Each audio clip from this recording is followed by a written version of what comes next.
គុណម៉ែគឺជាអ្វីគ្រប់យ៉ាងសម្រាប់កូនគ្រប់កលៈទេសៈដែលកូនត្រូវការម៉ែចម្រៀងដកស្រង់កូនស្រែករកម៉ែយល់តែទឹកភ្នែកពេលនេះកូនបែកម៉ែយំយ៉ាងណាឃើញព្រលឹងម៉ែហើរតាមបត្រារូបកាយសង្ខារចប់នៅក្នុងភព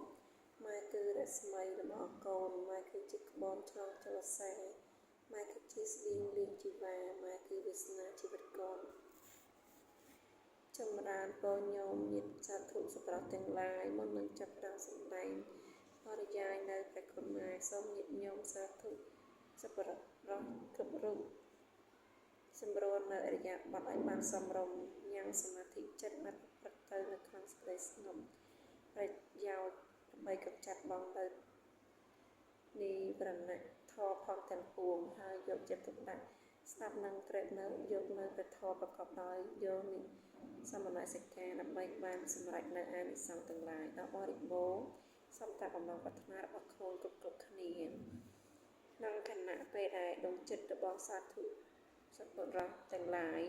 កំពុងស្ងប់ជាពេលមួយដ៏សំគួរបំផុតក្នុងការគិតពិចារណា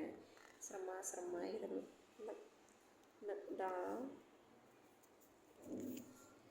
រឿងរ៉ាវនៃជីវិតនាអតីតកាលដែលបានដើរជ្រុះហួសកន្លងមករហូតមកដល់ពេលបច្ចុប្បន្នដើម្បីជាប្រយោជន៍ឲ្យយើងបានស្គាល់ខ្លួនឯងឲ្យកាន់តែច្បាស់នោះគឺការចាប់ផ្ដើមរកផ្លូវដោះស្រាយបញ្ហាជីវិតយើងគួរនាំគ្នារលឹកនឹកឃើញដល់ខ្លួនឯងក្នុងគ្រាអតីតកាលគឺការដែលយើងនៅតូចពុំទាន់ដឹងក្តីនៅឡើយជាពេលដែលយើងកំពុងស្ថិតនៅក្នុងភាពរីករាយសុខសាន្តបំផុតព្រោះពេលនោះហើយយើងចាំតែបានជួបប្រសពនៅស្នាមញញឹមដ៏បរិសុទ្ធរបស់ម៉ែជាស្នាមញញឹមដែលផ្ដល់នូវភាពកក់ក្ដៅក្តីស្រឡាញ់ការសាសនាការអនុគ្រោះនិងភាពសប្បាយរីករាយជានិច្ចសម្រាប់យើង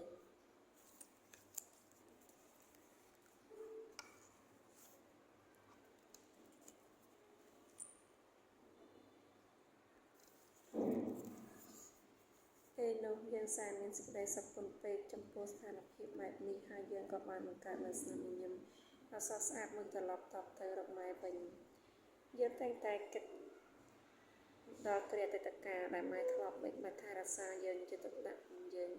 មកថ្នមបងបីយើងរហូតមកយើងនៅចាំបាននៅសម្ផស្សគឺក្តីស្រឡាញ់ភាពកក់ក្ដៅការស្និទ្ធស្នាលនិងភាពទន់ភ្លន់របស់ប្រពន្ធនឹងបានពេលយើងមានជំងឺឈឺថ្កាត់ម៉ែតែងសឹកលើក្បាលយើងជានិច្ចចាំថែរក្សាការពារនិងព្យាបាលចាំលួងលោមប្រឡោមឲ្យអស់កម្លាំងចិត្តចាំចាប់បាយនិងធ្វើទឹកសម្អាតនៅគ្រឿងស្មុគគ្រប់ទាំងឡាយដោយគ្មានការព្រមអានសោះឡើយពេលណាយើងកើតវិបត្តិភ័យទឹកស្លុតយើងចាប់តែសើទៅហោយំគឺមានតែម៉ែម្នាក់ប៉ុណ្ណាជាអ្នកចាំជួយទុកភ្នាក់ឲ្យយើងនឹងនិយាយលំលោមឲ្យកម្លាំងចិត្តដល់យើងគ្រប់ពេលទោះជាស្ថិតក្នុងកលៈទេសៈណាក៏